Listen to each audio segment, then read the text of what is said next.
film debut. So it was just fortuitousness. Why don't you tell us about some of the other first-timers on this film? The DOP, Tom Towning, this is the first theatrical feature film he's ever shot.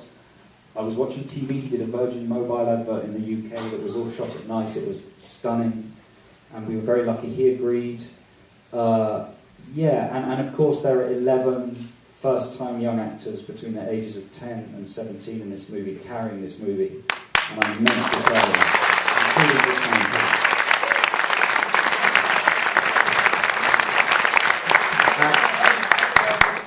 As a first-time director, why did you want a first-time DP when you could have used somebody who had experience in culture? Because, you know what, I saw this advert on TV, then everyone said to me, no, you can't be a first-time director with a first-time DOP, that's not right, that won't work, it's too many firsts. Right. And so I went through the process of seeing all the other DPs who were available. I knew exactly what I wanted. I needed someone who could shoot at night, and whose nighttime photography was high contrast, had those contrast levels. And nobody did it as well as Tom, so I convinced the producer, Naira Park, Could it have been that maybe you actually knew what you wanted to shoot, you didn't need a DP to shoot it for you? Oh, no. Well, thank you for the inference, but yeah, possibly, who knows? Now, before, I was actually pointing at a completely different person. Yeah. Great movie, by the way. I know that you had a lot of fun writing the script because a lot of the lines are really snappy and they're really, really funny. How did the whole process of writing the story come into play? I mean...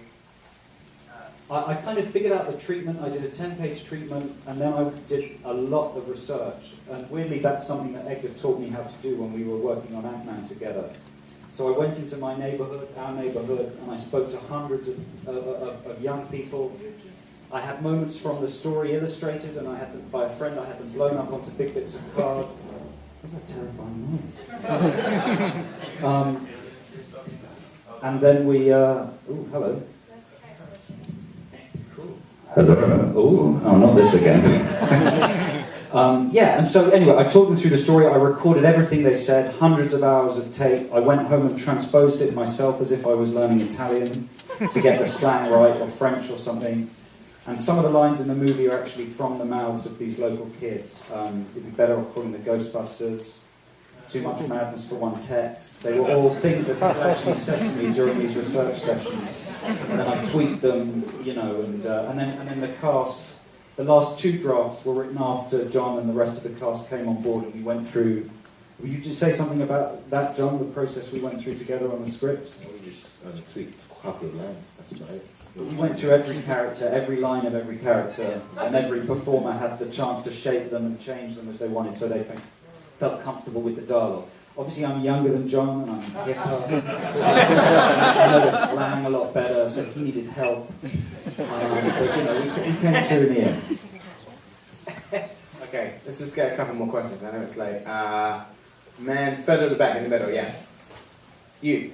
Oh, yeah. I have a question. When you were writing it, did you ever think about maybe not revealing the alien, like in the movie like Super 8, until the very end? Yeah, well, we did. For me, the whole thing of withholding the monster is cool, but I remember, like, I have a movie I love, well, I don't love it, but I'm kind of fascinated by, called The Kindred, with Donald Pleasance in the 80s. Someone got a bad stomach? And in that movie, they withhold they withhold the monster until the very end of the movie, and then they reveal it, and it's shit. There's one of the Hellraiser sequels as well. Hellraiser 2, Hellbound. There's a wave of big head aliens in the 80s. But basically, another of my favourite movies is Starship Troopers. And what I love about that movie is they show the monster. And they're confident enough in their creatures to show it. And you get a sense that enough troopers could overpower a creature. So I wanted to withhold it for half the movie, then reveal it, and then do quantity instead of concealment. So that's the idea. Herbert West. You made a joke about sequels before the movie started. Are you that averse to sequels, or would you consider revisiting the story? If I did a sequel, I would like to pick up at exactly the moment that this film ended. And John, you have an idea for an image for a sequel, don't you? Yeah, kind of. Yeah. Describe it to them. Okay, this is my pitch, right? You've got Moses, right? And he's on his pedal bike, okay? And then you've got 800 kids behind him cycling across Westminster Bridge. You pan up, you look into the night sky, and you see 100 meteors coming down. They're bigger, they're red, they're badder, and it's coming past the Big Ben and the Millennium Wheel.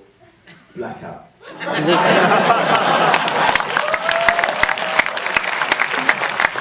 you know what? If we did that, we'd have to do it. We'd either have to do it now, before these guys got any older, or we'd have to wait for Benjamin Button technology to get cheap enough to do it times 11. Man and cat. John, did you guys, did you and any of the other kids know each other beforehand? Because you guys all had such a great relationship. It seemed like you guys were really friends. You met through you. No, we didn't know each other. We had a lot of time to bond, like during the audition process and through the rehearsal process.